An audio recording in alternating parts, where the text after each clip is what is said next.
Assalamualaikum warahmatullahi wabarakatuh.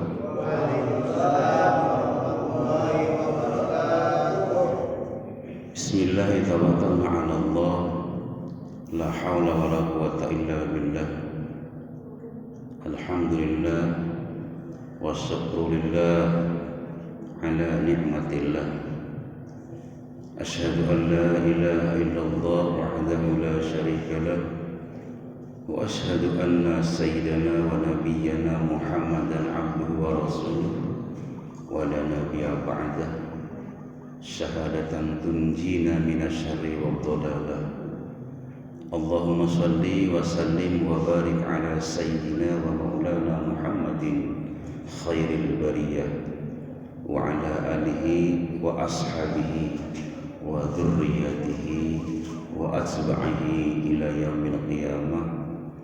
Qalu subhanaka la ilma lana illa ma 'allamtana innaka antal alimul hakim. Amma ba'du, ay ba'da salam walhamdulillah. Hadratul mukarramin, para asatidz jamaah salat maghrib Masjid Baitul Hikmah dan jamaah taklim rutin yang insyaallah dirahmati Allah Subhanahu wa taala. Yang saya hormati Ketua DKM, yang saya hormati akhil al-kiram Al-Ustaz Ahmad Jazuli. Kita doakan semoga Allah kabulkan semua hajatnya, Allah gampangkan segala urusannya, Allah hasilkan apa yang beliau harapkan dengan ridha Allah Subhanahu wa taala. Hormati ahlul karam, Ustaz Erim Yati, Ustaz Amin, dan yang lainnya, para muhibbin yang semua kita semua tergolong orang-orang yang dicintai oleh Allah Subhanahu wa taala. Alhamdulillah, tak henti-hentinya kita bersyukur memuji kepada Allah Subhanahu wa taala atas segala limpahan rahmat, karunia, taufik dan hidayah yang Allah berikan kepada kita, terutama pertolongannya, petunjuknya, dan rahmatnya kepada kita, sehingga dengan rahmat Allah, dengan sifat sayangnya Allah kepada kita, kita masih bisa hadir di tempat yang penuh dengan berkah ini, di rumah Allah, di Masjid Baitul Hikmah.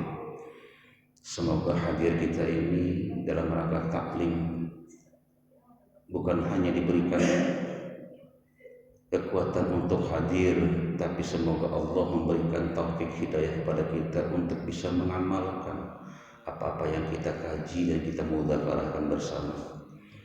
Allahumma shalli ala sayyidina Muhammad. Semoga rahmat keselamatan terlimpah curah dari junjungan alam baginda agung Nabi kita Muhammad sallallahu alaihi wasallam pada keluarganya, para sahabat-sahabatnya, para ulama-ulamanya, dan kepada kita umatnya. Bermohon kepada Allah semoga senantiasa limpahkan keselamatan kepada kita semuanya, dan semoga kelak kita diakui oleh Rasulullah sebagai umat beliau dan berhak mendapatkan syafaatnya dari baginda Nabi kita Muhammad sallallahu alaihi wasallam. Jamaah taklim yang dirahmati Allah SWT, para muhibbin rahimakumullah. Qala al-Imam Ahmad bin Athaillah As-Sakandari rahimahullah ta'ala telah berkata seorang ulama yang sangat ma'rifat kepada Allah, yaitu Imam Ahmad bin Athaillah As-Sakandari rahimahullah, dalam kitab Al-Hikam min Athaiyah, dia berkata, wala saghirata iza qabalaka adluhu wala kabirata iza wajhaka fadluhu. Kalau diartikan dengan bahasa Indonesia kira-kira begini: dan tidak ada dosa kecil iza qabalaka, apabila Allah nanti menghadapi kamu sekalian di alam hisab, adluhu, dengan sifat adilnya Allah, wala kabirata iza wajhaka fadluhu, dan tidak ada yang namanya dosa besar apabila kelak di alam hisab Allah menemui kamu sekalian dengan sifat fadl dan jamalnya Allah, dengan sifat rahmannya Allah, dengan sifat keindahan atau keelokan Allah Subhanahu wa taala. Begitu kira-kira artinya. Dalam tafsirnya atau syarahnya disebutkan, "Iza qabalaka bihaqqillahi ta'ala bi'adlihi wa jalalihi ay wa jamalihi." Apabila menghadap engkau dengan hak Allah Subhanahu wa taala bi'adlihi dengan sifat adilnya Allah, wa jalalihi dan sifat jalalnya Allah, sarat dhunubuka saghair kabair, maka akan jadi dosa kecil kamu itu kabair menjadi dosa yang besar. Wa iza wajahaka, dan apabila Allah menghadap kamu dan kau berhadapan dengan Allah di alam hisab nanti bi fadlihi wa jamalihi wa rahmatihi, sarat dhunubuka kabair saghair bal lam yabqa sayyi'ah. Kalau Allah menghadapi kita nanti di alam hisab dengan sifat jamalnya Allah, dengan sifat rahmannya Allah, dengan sifat keelokannya Allah, sarat dhunubuka kabair saghair, maka akan jadi dosa besar kita itu menjadi dosa yang kecil, bal lam yabqa sayyi'ah, bahkan sama sekali tidak ada dosa bersih. Jemaah kalian rahimakumullah, dalam rukun iman bahwa kita diwajibkan iman kepada yang baik. Itu iman pada hari akhir. Hari akhirat itu belum ada, tapi kita harus iman, percaya. Dan di hari akhirat itu banyak sekali yang harus dilalui oleh kita semuanya. Sejak mulai kita mati, pertama mati, sebelum nafsu dha'iqatul maut mati. Itu hari akhirat yang pertama buat orang yang meninggal dunia. Nanti di alam barzakh, nanti ada fase di mana malaikat Israfil meniup sangkakalanya dengan 3 kali tiupan, maka semua yang namanya manusia yang sudah mati akan dibangkitkan oleh Allah Ta'ala. Ini rukun iman yang harus kita percaya. Banyak orang-orang yang tidak percaya pada hari kebangkitan, terutama orang-orang yang ateis, orang-orang yang tidak beriman. Tapi semua agama meyakini bahwa ada hari kebangkitan. Islam, Nasrani mempercayai adanya hari kebangkitan. Di hari kebangkitan nanti kita akan ada sirat, ada mizan, dan ada hisab.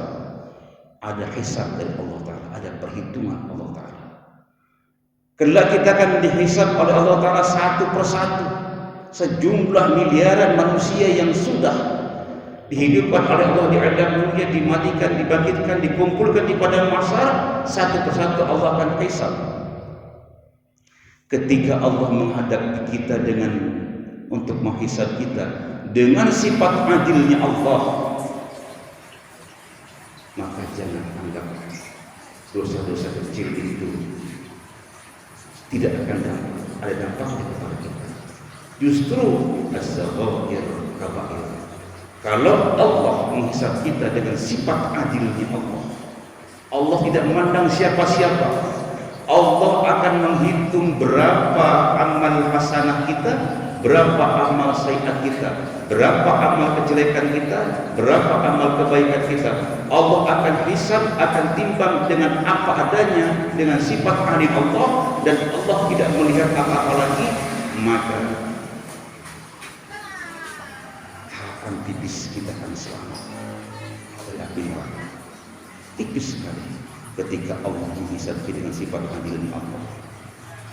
Berapa nikmat Allah yang sudah kita makan, dari mulai kita dalam rahim ibu kita sampai lahir, sampai dewasa. Berapa kebaikan yang telah kita lakukan, dan beragam maksiat yang pernah kita kerjakan. Maksiat ini ditimbang dengan nikmat Allah.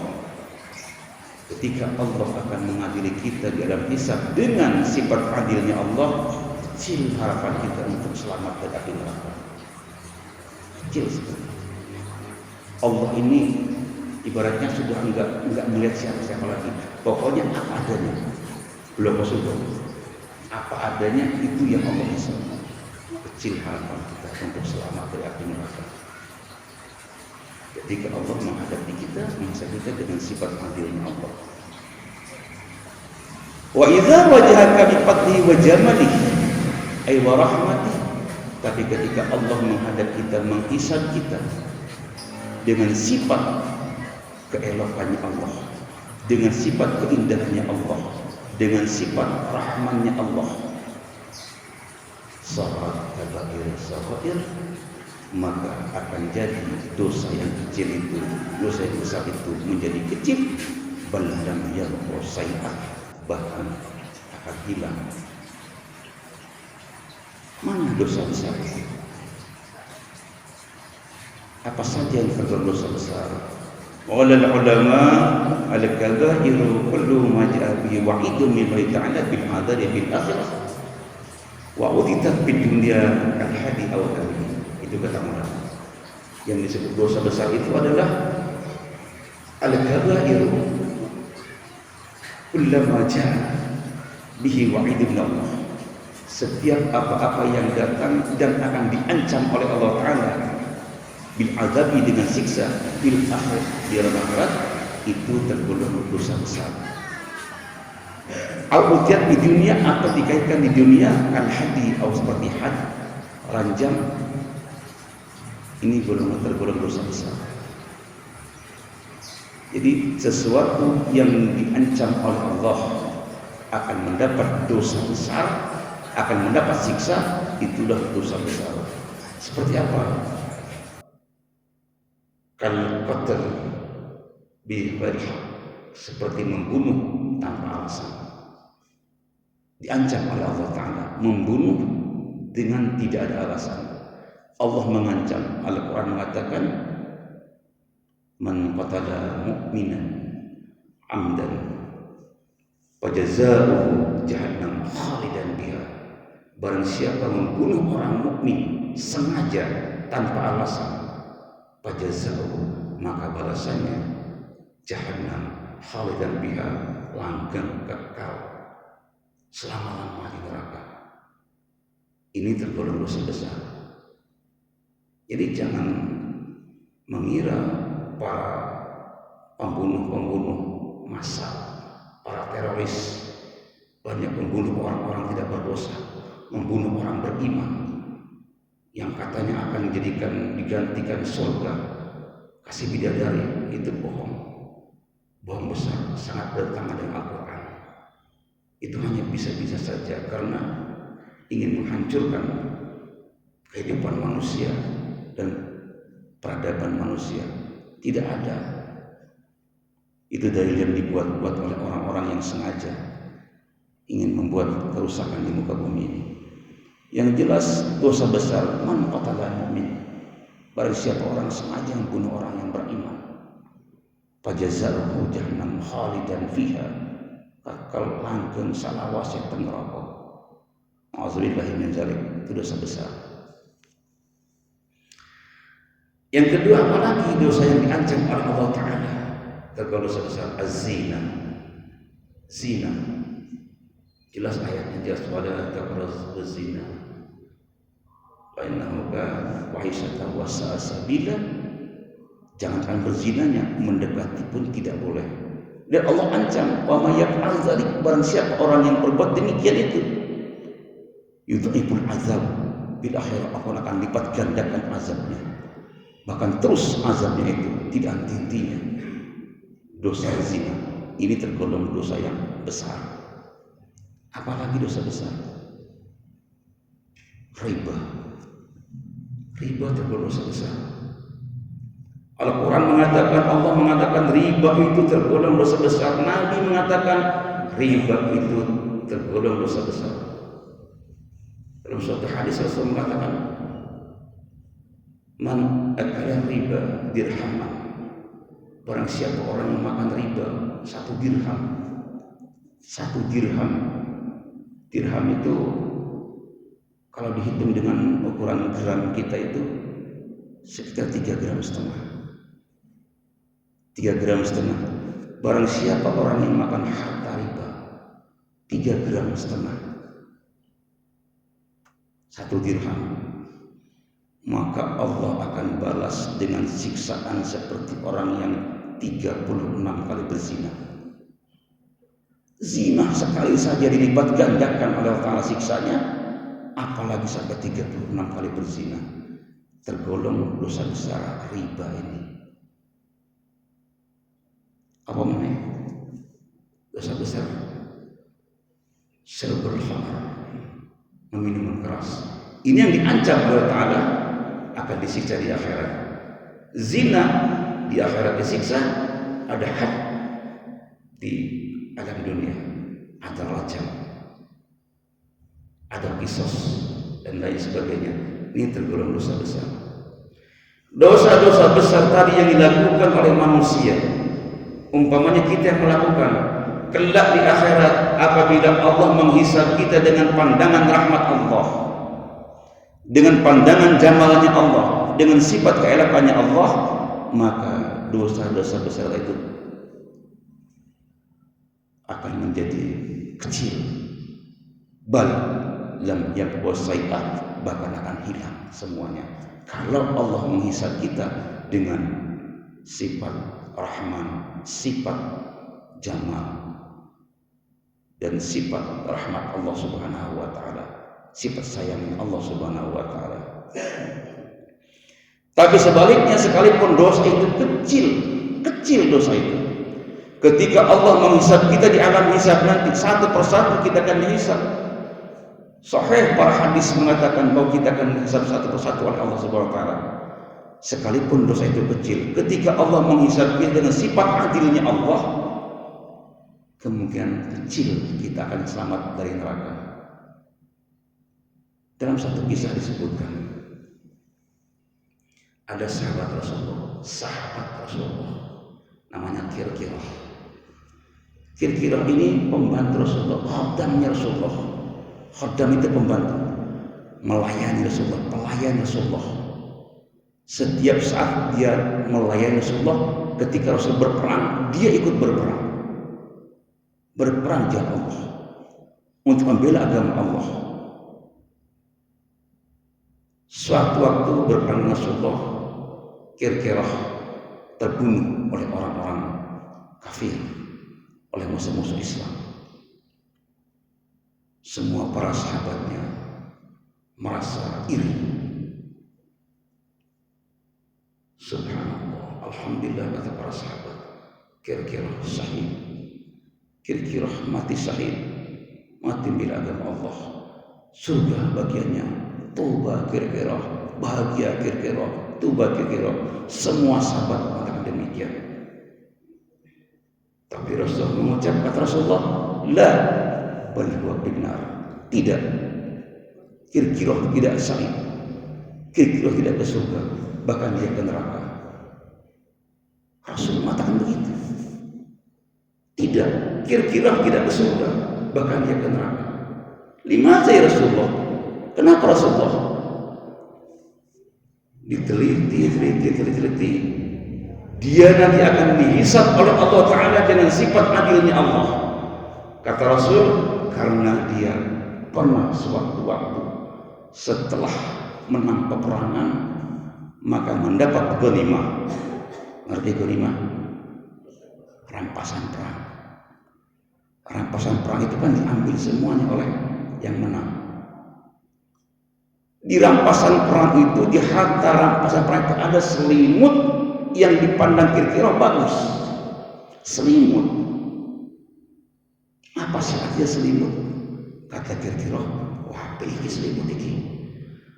Seharusnya harta ghanimah ini diserahkan dulu kepada komandan, kepada komando, pimpinan perang, para jenderal atau pada Rasulullah. Seharusnya, tapi Kirkirah tidak, karena tertarik dengan selimut ini, disembunyikan, diumpetno. disembunyikan sama dia. Inilah penyebabnya. Ketika Allah menghadapi seorang dengan sifat adilnya Allah, dosa sekecil itu hilang pahala sahihnya. Kira-kira Allah masukkan dia ke neraka. Kata Rasul, la bal huwa finnar. Dia tidak ke surga, dia ke neraka. Na'udzubillahi min dzalik. Tapi sebaliknya, ketika Allah akan menghisab manusia nanti dengan jamalnya Allah, dengan sifat rahmannya Allah. Pernah dengar satu kisah? Saya yakin pernah dengar semuanya. Ada seorang yang pernah membunuh 99 orang. Dirasakan dosa yang sangat besar. Datang ke seorang Ustaz, saya sudah membunuh 99 orang manusia, baik yang beriman maupun yang tidak beriman. Setiap tinggal saya tidak senang sama orang itu saya bunuh. Sekiranya kalau saya tobat kepada Allah, diterima apa tidak tobat saya ini? Apakah tobat saya diterima dan dosa saya diampuni? Kata Ustaz, terlalu berat dosa kamu. Yakin Allah tidak akan mengampuni. Maka si pembunuh ini, kalau begitu Ustaz, sekalian baru 99, cangkapkan 100 dengan Ustaznya dibunuh sekalian. Kagol, tanggung jebur. Lantas dia jalan lagi, mencari, bertanya lagi, ketemu dengan seorang kiai. Kiai, saya ini sudah membunuh 100 orang. Yang terakhir Ustaz kamu yang saya bunuh. Saya rasakan dosa ini sangat besar bagi saya. Dan saya tidak pernah punya kebaikan apa-apa. Sekira-kira kalau saya bertobat, apakah Allah mengampuni saya, menerima tobat saya? Kata seorang kiai ini, ampunan Allah, pengampunan Gusti Allah lebih jebar ketimbang dosa. Lautan maaf Allah lebih luas daripada dosa yang kamu lakukan. Jika kamu bertobat dan tidak mengulangi lagi perbuatan kamu, Allah akan terima tobat kamu dengan syarat jangan tinggal di kampung ini, karena kampung ini banyak orang yang tidak baik. Silakan kamu tinggal di kampung sebelah, di sana banyak orang yang soleh-soleh. Insya Allah kamu akan menjadi orang yang soleh bersamanya, dan kamu akan dibimbing oleh mereka ke jalan yang benar. Akhirnya berangkat dia ke kampung yang dituju tadi. Di tengah perjalanan Allah ambil nyawanya. Setelah mati, turun dua malaikat, satu malaikat azab, yang satu malaikat rahmat. Kata malaikat azab, ini dia bagian dosanya sangat besar, sudah 100 orang dia bunuh. Kata malaikat rahmat, oh tidak, ini bagian karena dia sudah niat bertobat. Dua malaikat ini berebut, maka turun firman Allah kepada malaikat ini, wahai malaikat rahmat, ambil oleh kamu ini manusia, masukkan ke surga karena dia sudah niat bertobat. Ketika Allah menghakimi, menghasisab manusia dengan sifat jamalnya, dengan sifat rahmannya, dengan sifat rahimnya, maka dosa besar apapun salat sawair, dosa yang besar akan menjadi kecil, belum yang posai'ah, bahkan tidak akan tersisa sedikit pun dosa itu. Subhanallah.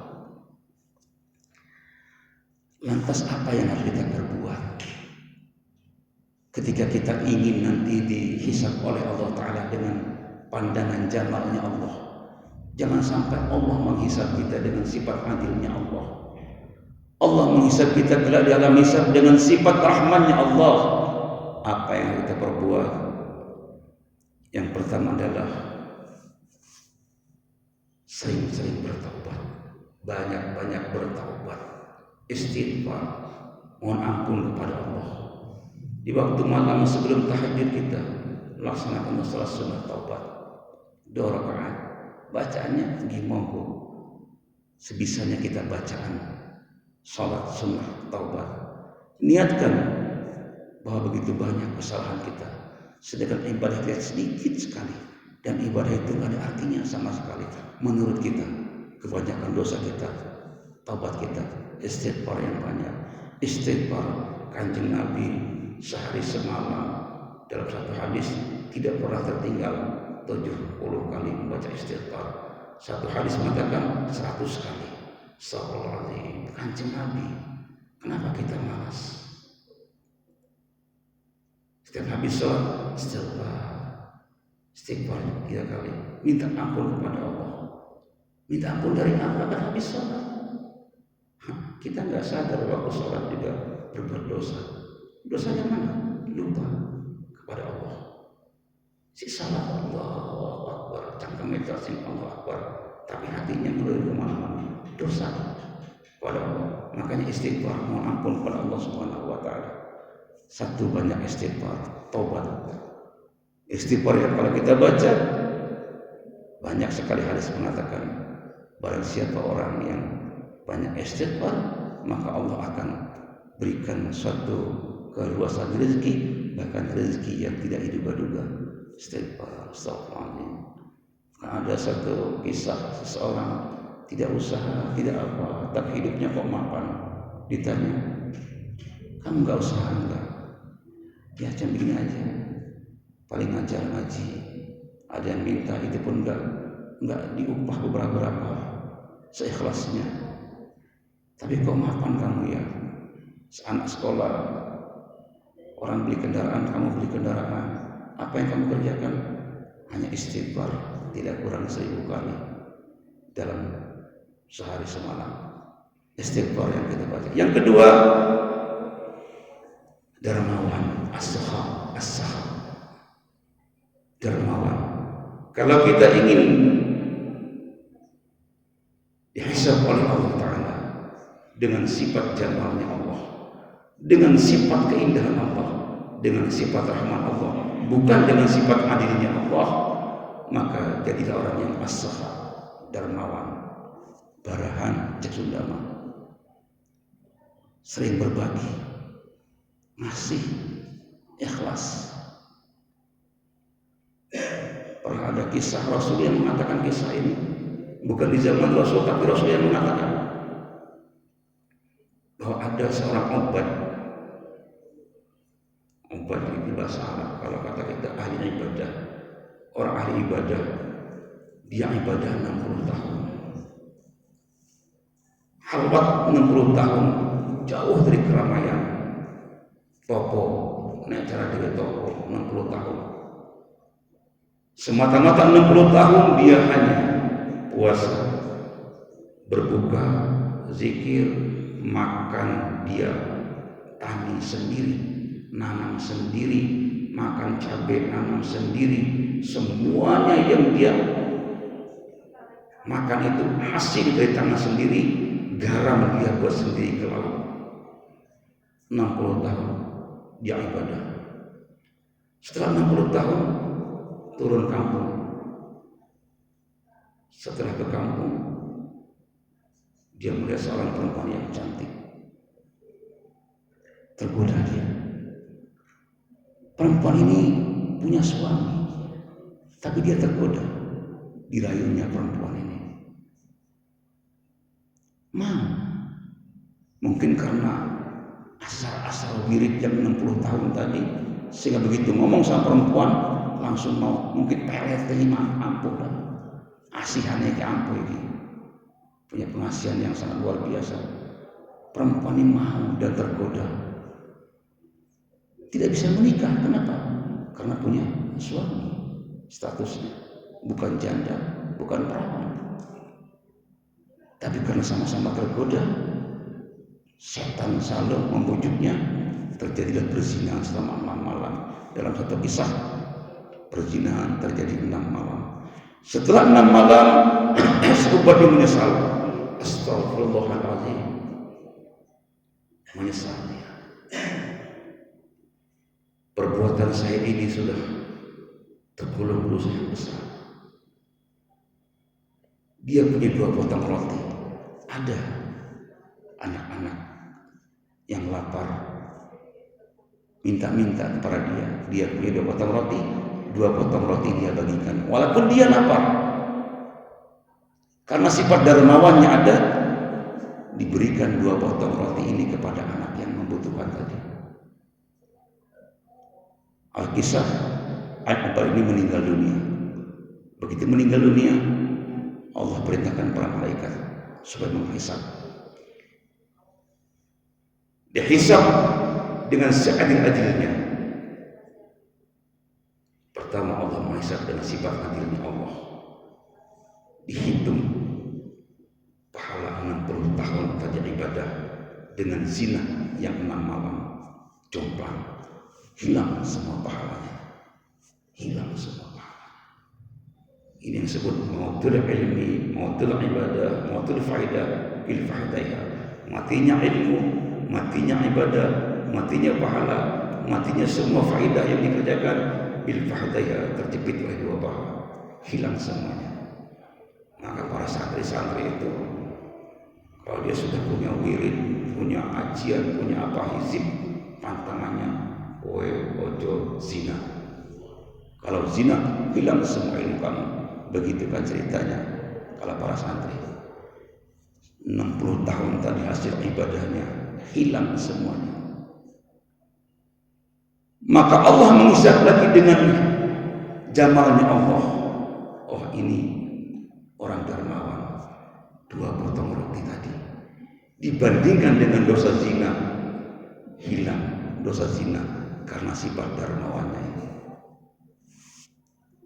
Dermawan ini kalau dia ikhlas walaupun sedikit dilakukan terus menerus, tapi maka kelak akan berhadapan dengan Allah di alam hisabnya Allah dengan sifat jamalnya Allah, dengan sifat rahmannya Allah.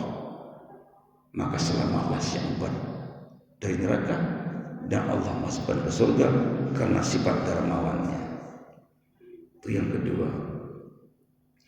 Yang ketiga, kalau kita ingin dihisab oleh Allah Ta'ala dengan sifat jamalnya Allah, dengan sifat rahmannya Allah, adalah hubba man ahabballah. Hendaknya kita mencintai kepada orang yang dicintai oleh Allah Subhanahu wa Ta'ala. Kita cinta kepada orang yang dicintai oleh Allah, walaupun kita nggak bisa mengerjakan yang dikerjakan oleh orang yang dicintai oleh Allah, tapi kita senang kepada orang yang dicintai oleh Allah.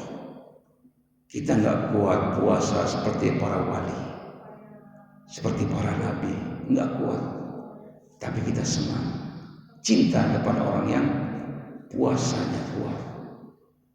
Kita nggak kuat wirid, begitu banyak zikir yang diucapkan seperti para wali, para ulama-ulama khas, apalagi para nabi. Kita nggak bisa, nggak kuat, nggak sabar kita, tapi kita cinta kita. Lihat orang yang sangat dermawan, betul dermawan, kita nggak bisa mengasihi, tapi dia cinta. Bahkan dermawan itu dicintai oleh Allah Subhanahu wa Ta'ala. Kita nggak bisa ngasih, tapi dia cinta sama yang dermawan itu. Kata Rasul, kalau Rasulullah, al-mar'u ma'a man ahabba. Seorang itu nanti ma'a man ahabba akan beserta orang yang dia cintai. Yang paling dia tekan adalah cinta kepada Rasulullah sallallahu alaihi wasallam, yang tidak ada lagi nasnya bahwa Rasul itu orang yang tidak baik, tapi jelas Rasul itu orang yang baik dan orang yang sangat dicintai oleh Allah Subhanahu wa Ta'ala. Banyak para nabi, banyak para wali yang lainnya, tapi yang jelas cinta kita kepada Rasulullah sallallahu alaihi wasallam. Kalau kita betul-betul cinta, bukan hanya sekarang peringati maulidnya saja, karena kebanyakan memperingati maulid hanya seremonial, hanya orang yang tidak salat habis maulid, itu bukan tergolong cinta,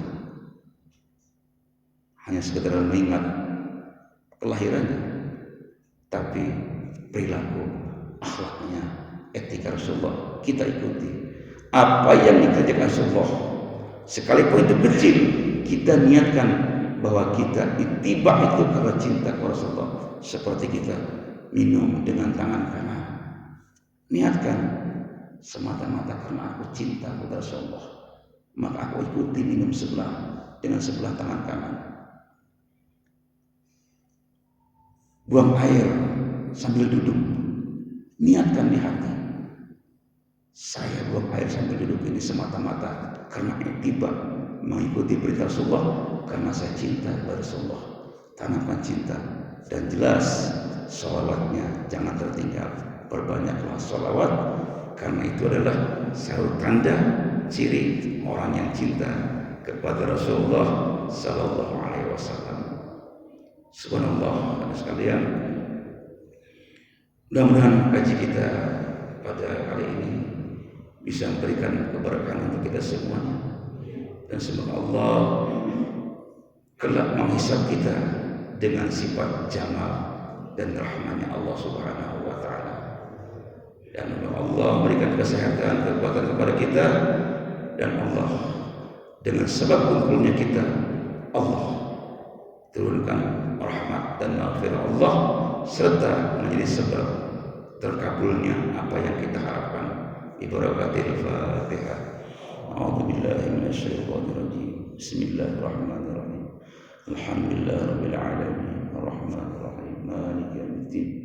Iyyaka na'budu wa iyyaka nasta'in. Ihdinas siratal mustaqim. Siratal ladzina an'amta 'alaihim ghairil maghdubi 'alaihim waladdallin. Rabbi ighfir lana wa li walidayna amin amin ya Allah. Allahumma shalli ala sayyidina wa ala sayyidina Muhammad. Allahumma ighfir lana dzunubana wa li walidayna warhamhuma kama rabbana shighara. Allahumma iyyaka na'budu wa iyyaka nasta'in. Iyyaka na'budu wa iyyaka nasta'in. Iyyaka na'budu wa iyyaka nasta'in. Allahumma ijma' baina wa baina hajatina kama jama'ta baina asma'ika wa sifatika ya dzal jalali wal ikram. Allahumma niyatana wa'tina su'alana wa hasilna qasidana waqdi hawaijana dunyawiyata wal akhrawiyata innaka ala kulli syai'in qadir. Rabbana atina fid dunya hasanah wa fil akhirati hasanah wa qina adzabannar. Walhamdulillahi amin. Kaji berikutnya bulan depan kalimat la amala arja'u bil qabul min amalin yahibu anka syuhuduhu. Itu kaji bulan depan insyaallah. Billahi hidayah wa ma'afiq al-aqwal. Assalamualaikum warahmatullahi wabarakatuh.